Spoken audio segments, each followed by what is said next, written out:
If you are one of the millions and millions of network admins, let's all be honest here. If you're one of those that have put off studying IP version 6 maybe as hard as you should have or could have over the last decade, this is one big reason why you were able to get away with that. Network address translation. Network address translation is what really saved us when our addresses, our IP version 4 addresses really started getting decimated. There just weren't a lot to go around. Because what NAT allows us to do, it allows a network host with a private IP address to have that source IP address of the packets translated into a routable address. Because otherwise, our hosts with what we call RFC 1918 private addresses couldn't access the internet. They couldn't do anything. And in today's world of web-based applications, there's no real way you can keep people off the internet today and really expect them to do their jobs. Of course, it depends on what their job is, but really in today's world, I remember when I started in IT, my first job was in the field at a school system, and the big thing was keep the kids off the internet. Yeah, that was the big thing. Keep everybody off the internet. We don't want the internet anywhere near our schools. And today, of course, they're tied in like crazy.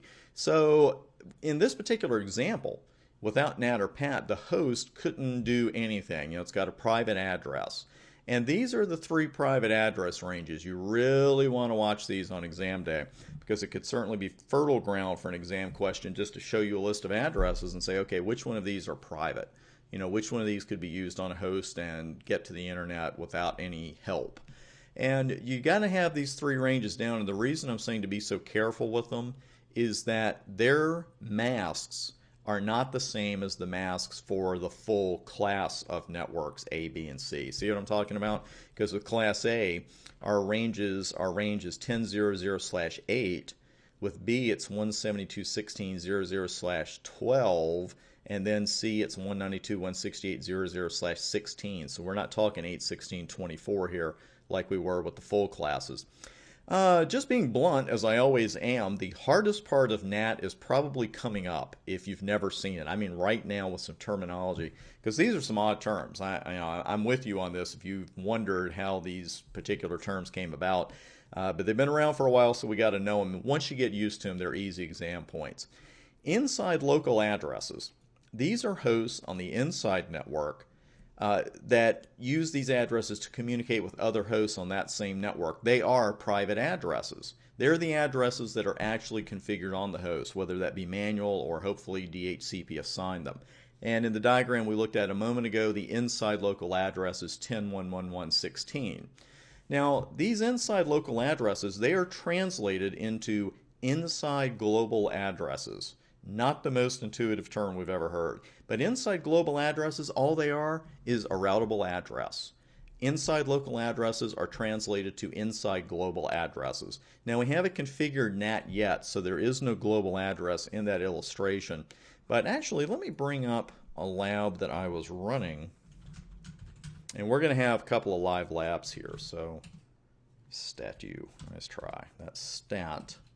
Show IP NAT trans. Notice in this translation table, and I'm going to get to this in a minute, so I'm a little ahead, but here notice that inside global is 210.111 and inside local is 10.113. That's because my host at 10.113 has had its address translated to 210.111. So we will be coming back to that translation table.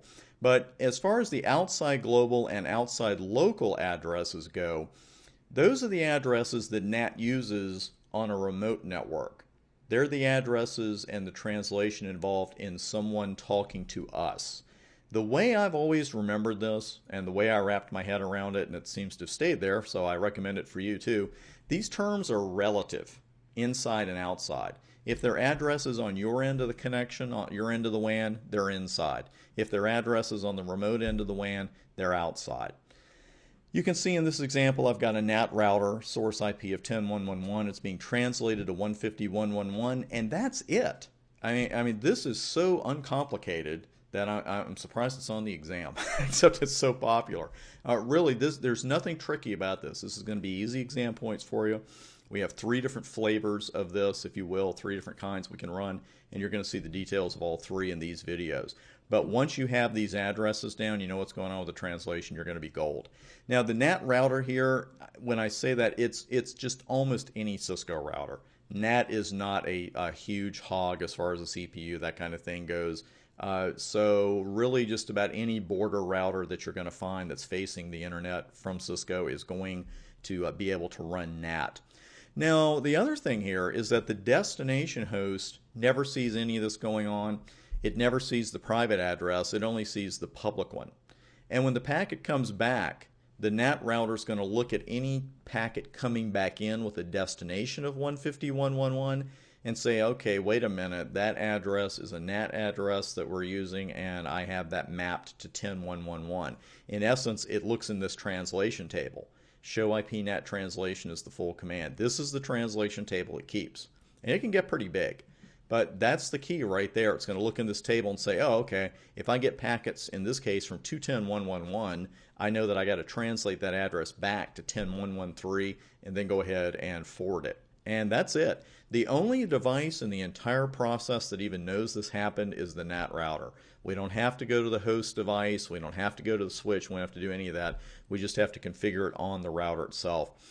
Now, I mentioned 3 flavors. We have 2 flavors of NAT, static and dynamic, and then we have port address translation, or PAT. So we've got 3 different kinds to be familiar with.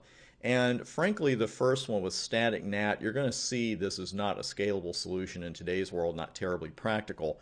But if you had a limited number of hosts on a private network that needed web access, static NAT may be the appropriate choice. What we're doing here is creating a one-to-one mapping.